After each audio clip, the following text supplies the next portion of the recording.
Oke, Wak, jadi kisah yang akan aku bawakan malam ini dikirim sama Wawa kita yang bernama Reza dari Banyuwangi. Halo Reza. Nah, jadi kisah horor yang dikirim sama Reza ini adalah kejadian nyata yang dia alami pada tahun 2006 lalu, Wak. Sekarang Reza sudah berusia sekitar 26 tahun dan sudah bekerja. Dan by the way, atas permintaan Reza juga, Wak, semua tokoh yang ada di cerita ini sudah kami samarkan untuk menjaga privasi dari keluarganya ya. Nah, gini, Wak, sedikit informasi tentang Reza. Jadi Reza ini adalah anak kedua dari 4 bersaudara. Anak pertama ini namanya Mas Hanif, anak kedua inilah si Reza ini, anak ketiga cewek namanya Ratna, terus ada lagi anak bungsu nih, cewek juga namanya Mawar. Sementara itu ayahnya bernama Pak Agus dan ibunya bernama Bu Sari ya. Nah, mereka ini, Wak, semuanya tinggal di rumah kontrakan di suatu desa yang kita sebut aja lah namanya ini Desa Tani. Nah, kisah horor yang dialami sama Reza ini bermula ketika Pak Agus ini atau bapaknya tuh membeli sebidang tanah bekas kuburan yang ada di wilayah Desa Tani itu. Nah, rencananya, Wak, Pak Agus ini akan membangun sebuah rumah di atas tanah tadi supaya mereka tuh nggak ngontrak-ngontrak lagi gitu. Uangnya sudah ada dan hanya mampunya ya beli di tempat bekas kuburan itu gitu kan, Wak. Nah, tapi di sisi lain Bu Sari, ibunya Reza ini menolak keras rencana itu, Wak, karena dia tuh takut mengalami kejadian horor apabila mendiami tanah bekas kuburan ya kan. Nah, mendengar kekhawatiran istrinya, Pak Agus cuma bilang gini, udahlah Bu, nggak usah mikir aneh-aneh. Toh Bapak beli tanah ini supaya kita cepat punya rumah sendiri, Bu. Dan lagi kalau misalnya kita rajin berdoa, insya Allah kok nggak ada apa-apa, kata Bapak kan. Nah, setelah diyakinkan terus sama Pak Agus nih, akhirnya Bu Sari pun setuju lah, Wak, dengan keputusan itu. Mereka juga nggak ada pilihan lain kan.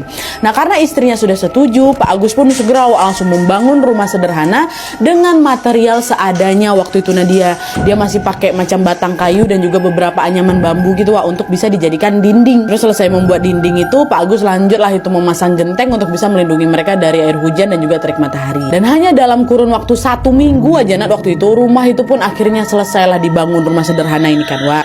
Nah, setelah rumahnya itu siap ditempati, Pak Agus pun segera langsung mengajak istri dan anak-anaknya untuk pindahlah itu dari rumah kontrakan ke rumah baru.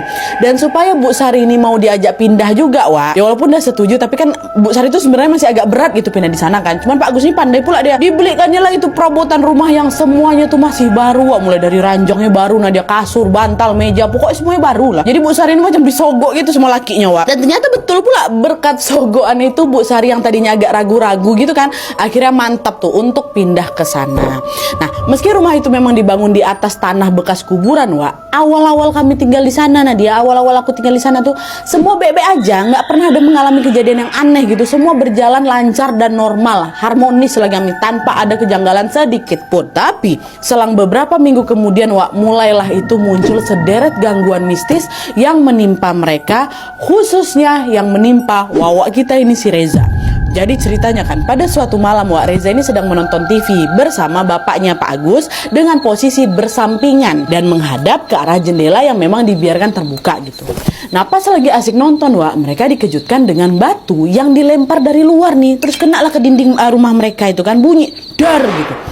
Bukan dar dong, dar itu kan kalau meledak gitu kan, padahal udah ada editor kan, bisa kasih sound effect kan gitu ya, gitu kan. Nah, Pak Agus yang kaget dengan suara itu ya refleks berdiri lah kan, ngecek nih siapa yang ngelempar rumah kita pakai batu. Dan setelah dicek, kok ternyata betul nih ada batu, cuman batunya tuh tampak macam nggak biasa. Nah, dia batunya warna hitam, terus bentuknya bulat macam telur ayam. Jadi kan nggak ada batu yang bulat sempurna macam telur ayam kan, nah, itu kayak gitu, makanya nggak biasa bentuknya. Nah, melihat kejadian yang tidak biasa itu, Pak Agus bilang, ini siapa nih yang lempar batu, ngapa batunya juga kayak gini bentuknya, berani-beraninya usil sama kita nih. Reza, coba lo tengok itu di luar ada siapa di sana, kata gitu.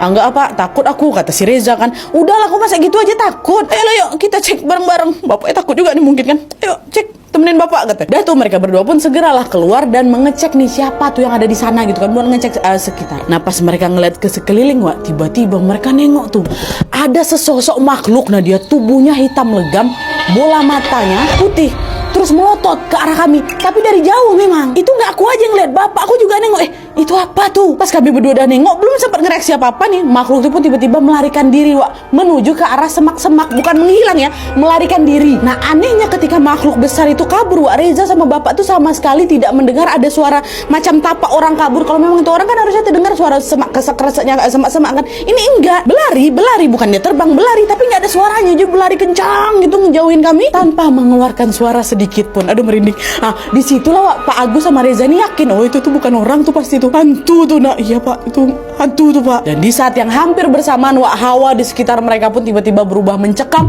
hingga bikin mereka merinding sebadan-badan. Oh, tiba-tiba merinding kok karena gak enak nih suasananya kata bapak. Nah karena takut mereka pun langsung lah itu Wak, berdua nih masuk ke dalam rumah dan mengunci pintu rapat-rapat.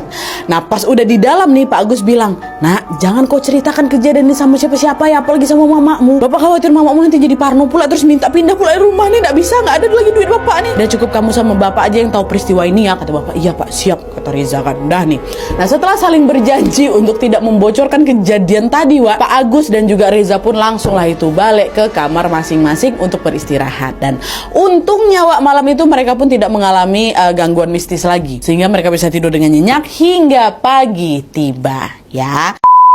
Nah terus keesokan paginya Wak, baik Pak Agus maupun Reza kembali lagi menjalani aktivitas mereka dengan normal seolah tidak pernah terjadi apa-apa.